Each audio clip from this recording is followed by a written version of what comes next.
आज हम लोग पढ़ेंगे प्रश्नावली 6.2 का क्वेश्चन नंबर 3। वह छोटी सी छोटी संख्या ज्ञात करें जिससे निम्नलिखित संख्याओं को भाग देने पर वह एक पूर्ण घन बन जाए। इस प्रकार से प्राप्त पूर्ण घन संख्या का घनमूल भी ज्ञात करें। तो इसमें क्या करना है कि वो संख्या पहले ज्ञात करना है जिससे इसको भाग देने पर ये क्या बन जाए, पूर्ण घन बन जाए। और जब ये पूर्ण घन बन जाएगा तो इसका क्या निकालेंगे, घनमूल भी ज्ञात करना, यानी कि दो आंसर निकालना है। इसको बनाते हैं, आप लोग इसको ध्यान से समझिए। देखिए कितना दिया हुआ है, 256। तो सबसे पहले क्या करेंगे, इसका एलसीएम निकालेंगे 256 का। तो पहले 2 से लगा देंगे, 2 एक 2, 2 दूना 4, 2 अट्ठे 16। फिर 2 से लगा देंगे, 2 छक्के 12, 4 दूना 8। फिर 2 से लगाएंगे, 2 तिया 6, 2 दूना 4। फिर हो जाएगा 16 दूना 32। फिर 2 से लगाएंगे, क्या हो जाएगा, 8 दूना 16 हो जाएगा, 4 दूना 8, 2 दूना 4 और 2 एक 2 हो जाएगा। ठीक है, अब यहाँ गुणनखंड दर्शा देंगे 256 का। कितना होगा, 2 गुने 2 गुने 2, फिर 2 गुने 2 गुने 2 और फिर 2 गुने 2। देखिए 1 2 3 4 5 6 7 8। तो ये जो 2 है 3 के समूह में है, ये भी 2 3 के समूह में है, ये 2 क्या है, 3 के समूह में नहीं है। तो इसी संख्या से अगर भाग दे देंगे तो ये क्या हो जाएगा, पूर्ण घन भी हो जाएगा और फिर इसका घनमूल भी हम ज्ञात कर पाएंगे। ठीक है, तो इसमें लिखेंगे, इसमें 2 3 के समूह में नहीं है, अतः 2 गुने 2 से भाग देने पर 256 पूर्ण घन बनेगा।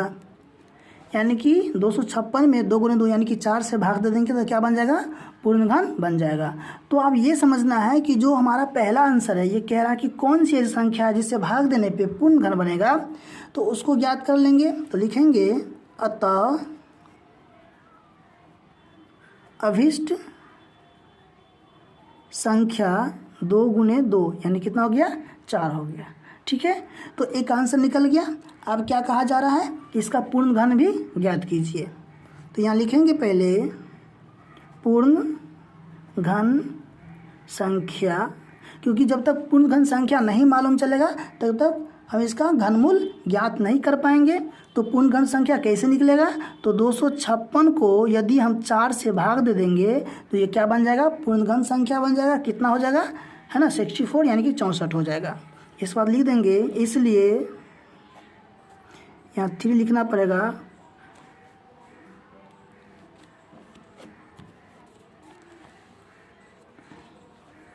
अब देखिए ये जो 64 है कितना का गुणनखंड है, तो ये 2 गुने 2 का पावर 3 का गुणनखंड है। ठीक है, अब क्या है, 3 से एक बार आता है, इस 3 से भी एक बार आ जाएगा, यानी कि 2 दूना 4। तो एक आंसर क्या हो गया, 4 ये हो गया और एक आंसर ये 4 हो गया। ठीक है, अब हम लोग पढ़ेंगे क्वेश्चन नंबर 3 का 2। तो देखिए 3 का 2 कैसे बनेगा। क्वेश्चन कितना है, 31 25। तो 31 25 का क्या करेंगे, पहले एलसीएम ज्ञात कर लेंगे। 5 से लगाएं, कितना हुआ, 625। फिर 5 से लगा दिए, हो गया 125। फिर 5 से लगा दिए, 25 हो गया। 5 25, 5 एक 5। यहाँ गुणनखंड दर्शा देंगे। तो देखिए ये 5 जो है 3 के समूह में है, लेकिन ये जो है 3 के समूह में नहीं है, तो यही अधिक है। ऐसे अगर भाग दे देंगे तो जो बचेगा वो क्या हो जाएगा, पूर्ण घन हो जाएगा और इसका फिर घनमूल निकाल लेंगे। आगे लिखेंगे, इसमें 5 3 के समूह में नहीं है, अतः 5 गुने 5 से भाग देने पर 31 25 का भागफल पूर्ण घन बनेगा। अतः अभिष्ट संख्या 5 गुने 5 कितना हो जाएगा, 25 हो जाएगा। पूर्ण घन संख्या कितना होगा, 31 25 को 25 से भाग देंगे, कितना आएगा, 125 आ जाएगा। ठीक है, इसका फिर घनमूल ज्ञात कर लेंगे। लिखेंगे, इसलिए 125 का क्या होगा, गुणनखंड हो जाएगा 5 गुने 5 गुने 5 यानी कि 5 का पावर 3 और एक क्या हो जाएगा, बाहर आ जाएगा। ये क्या हो जाएगा, इसका आंसर हो गया। ठीक है, पहला आंसर 25 और दूसरा आंसर 5 हो गया।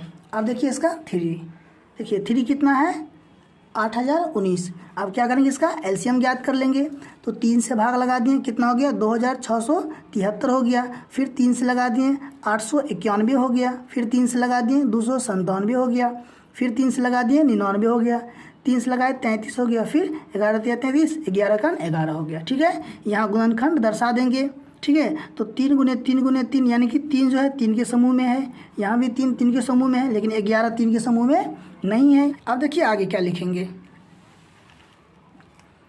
इसमें लिखेंगे इसमें 11 3 के समूह में नहीं है, अतः 11 से भाग देने पर 8019 का भागफल पूर्ण घन बनेगा। अतः अभिष्ट संख्या 11 हो गया। तो पूर्ण घन संख्या क्या हो जाएगा, 8019 को 11 से भाग देंगे 729 हो जाएगा। ठीक है, इसको यहाँ लिख देंगे, इसलिए है ना 729। इसका क्या होगा गुणनखंड, 3 गुने 3 का पावर 3 हो जाएगा। 1 3 यहाँ बाहर, 1 3 यहाँ बाहर, 3 3 9, इसका क्या हो जाएगा आंसर हो जाएगा। अब देखिए इसका 4 नंबर क्वेश्चन, देखिए 4 नंबर कितना है 1408। ठीक है, तो अब इसका एलसीएम ज्ञात कर लेंगे। 2 से भाग लगा दिए 704 हो गया। फिर 2 से लगा दिए 352 हो गया। फिर 2 से लगाएं 176 हो गया। 2 से लगा दिए 88 हो गया। 2 से लगा दिए फिर 44 हो गया। फिर 2 से लगा दिए 22 हो गया। फिर 2 से लगा दिए 11 हो गया और 11 का 11 हो गया। ठीक है, अब यहाँ आगे गुणनखंड दर्शा देंगे। तो यहाँ गुणनखंड दर्शा दिए 2 गुने 2 गुने 2। फिर यहाँ भी 2 गुने 2 गुने 2 कर दिए, और ये 2 और ये 11 जो है 3 के समूह में नहीं है, इसलिए लिखेंगे इसमें 2 और 11 3 के समूह में नहीं है। अतः 2 गुने 11 या 11 दूना 22, एक ही बात होगा। 22 से भाग देने पर 1408 का भागफल पूर्ण घन बनेगा। अतः अभिष्ट संख्या 22 हो गया। पूर्ण घन संख्या क्या हो गया 1408 को 22 से भाग दिए, कितना आया 64 आ गया। इसके बाद यहाँ पे 64 दर्शा दिए। इसका क्या होगा गुणनखंड, 2 गुने 2 का पावर 3 हो जाएगा। तो 3 में से 1 2 बाहर, इस 3 के समूह में से 1 2 बाहर हो गया, 2 दूना 4, इसका क्या हो गया आंसर हो गया। अब देखिए इसका 5, देखिए 5 कितना है 192। इसको 2 से भाग दिए 96 हो गया। फिर 2 से लगाएं 48 हुआ। 2 से लगा दिए 24 हो गया। 2 से लगा दिए 12 हो गया। 2 से लगा दिए 6 हो गया। फिर 2 से लगाएं 3 हो गया।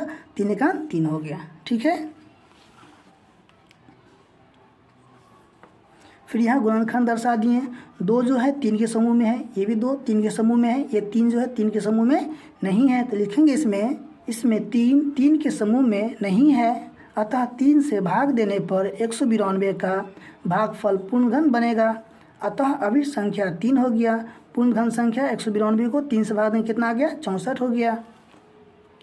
इस बार लिख देंगे, इसलिए 64 यहाँ लिख देंगे रूट के अंदर। ठीक है, यहाँ 3 लिखेंगे क्योंकि घनमूल निकालेंगे तो यहाँ 3 दर्शा देंगे। और 64 का गुणनखंड कितना हो जाएगा 2 गुने 2 का पावर 3। तो 3 2 में से 1 2 बाहर, फिर 3 2 में से 1 2 बाहर हो जाएगा, और इसका आंसर कितना हो जाएगा 2 दूना 4 हो जाएगा। इस तरह से क्या हो गया क्वेश्चन नंबर 3 कंप्लीट हो गया है। इसका 4 और 5 पढ़ेंगे हम लोग नेक्स्ट क्लास में। तब तक के लिए धन्यवाद।